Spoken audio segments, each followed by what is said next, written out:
Welcome to Graphing Real Life Linear Relations 2. And this is nothing new, it's just more practice of the same thing. So back when I first started working here in 2000, we used to hold 4 school dances a year. First week in September, and then there was one at Christmas, Valentine's Day, and I think there was a spring one. And then it kind of dwindled down to one. And then for a few years, students try to get one going, but they just aren't as popular. And of course now, well, we can't have one there. But anyway, our scenario involves the SLC, and it says the SLC is planning to hold a spring dance. The profit in dollars, P, is 4 times the number of students who attend, N, minus $200 for the cost of the DJ. Complete the table of values. Include a description of your variables in the first row, which is the same thing we've been doing. So first thing we'll do is we'll decide, okay, number of students versus profit, left or right. Well, our profit is going to be dependent on the number of students. So we'll have number of students, N, profit, P.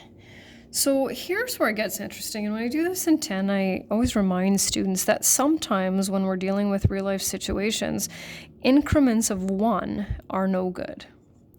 So for example, if we kind of think about the profit being 4 times the number of students who attend minus $200 for DJ, if we went 1, 2, 3, 4, are we going to be making any money with that table of values?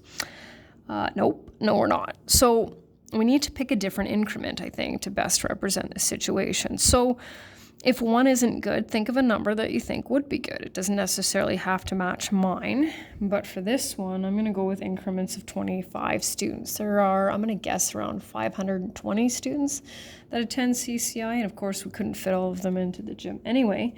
So I'm going to use increments of 25, 50, there we go. I'm actually going to extend this just a little bit here. 100 and 125. There we go. So it says write an equation that relates the profit to, now we can try to determine the profit, but this one I think is a little bit easier to say, okay, our profit is going to be, because it says it in English, right?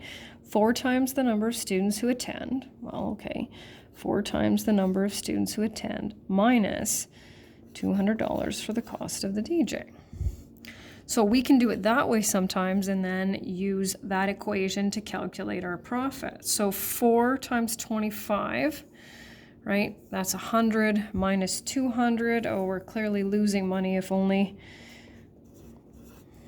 25 students show up, which has honestly happened in the past. 4 times 50 minus 200, that's our break-even point. And because we chose multiples of 25, we're getting a pattern here, which makes sense because it's linear. So 100, 200, and 300. Okay. So what we're going to do is we'll just have, I'm just going to show you a picture of the graph without actually drawing it because that's going to take me some time and you don't need to watch me draw the graph. So here it is. So of course our elements on the left will go on the horizontal axis. And it's interesting, this one's a little bit, right, interesting because we obviously have our origin over here, but because we dipped in the negatives, right, we have something a little bit different here. So our graph just looks a little bit different. You can see it says profit over here. I've identified the vertical axis and my title is called Profit from the SLC Dance.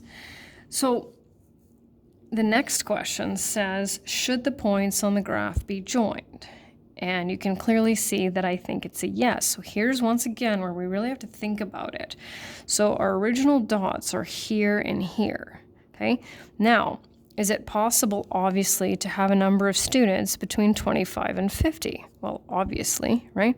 We're not limited to multiples of 25 students. However, can we have any number in between here? Well, obviously not. We can't have fractions of people, right? Decimals of people, et cetera, et cetera. So if you said no, because we can't invite, fractions of people, give me something specific, right? 28.2 people, that shows understanding. What I decided to say was, Yes. And then just what I said before, because we aren't limited to multiples of 25 students. And you know my little shortcut, right? I like to go back to the sets of numbers and then specify, right? However, n must be, right? Now, in all honesty, I think in my notes, I actually have whole number, which means it includes the 0, even though why would you obviously pay for a DJ if no one's showing up? But n makes sense too, right? Although 1's no good, right? So it's just the understanding that I'm looking for. So then next one says interpolate, which we did in the previous one. I'm going to bring back my graph. It says how much profit would be made if 80 students attended the dance. So here's where, once again, we have to read in between our information, right? So 80 is approximately here. Well, clearly that's going to be more than $100. So I'm thinking 115 is my educated guess, right? 115. Let's check that out. Profit is 4 times the number of students minus 200, showing more than I actually need, but that's okay. So that's pretty close. I was only off by $5. Sometimes I'm off by more than that. And then we'll do it once more, except now, of course, we have to extrapolate. That I find trickier just because I have to go beyond the graph, right? So it says how many students would have attended the dance if $440 was made. Okay, so clearly I only graphed up to 300. So I have to be able to sort of, okay, 430, kind of go all the way over to there. I'm thinking around 150 maybe. So let's try that. So I'm saying, now this time it's not money, right? How many students would have attended the dance? So I'm guessing 150. Verify your answer with the equation. So put my equation up there, right? Which we do if we need help with that.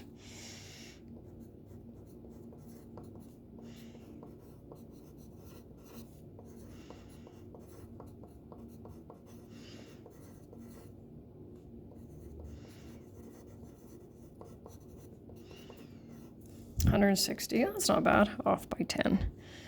And that's the end.